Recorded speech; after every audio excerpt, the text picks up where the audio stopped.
Guys, aayusin na natin tong kanyang service entrance wire. Maglalagay tayo ng service entrance cap.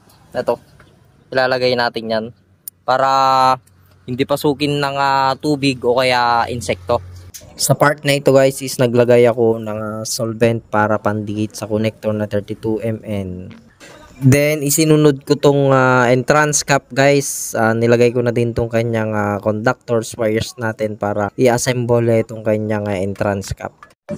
Guys, bali okay na. Yung service entrance wire natin 14mm.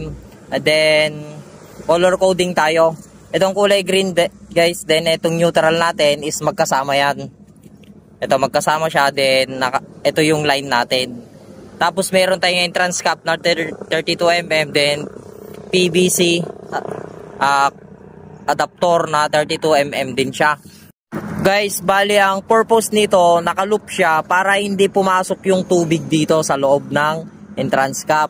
Kung sakaling nakaganyan siya, patayo, mababasa siya dito.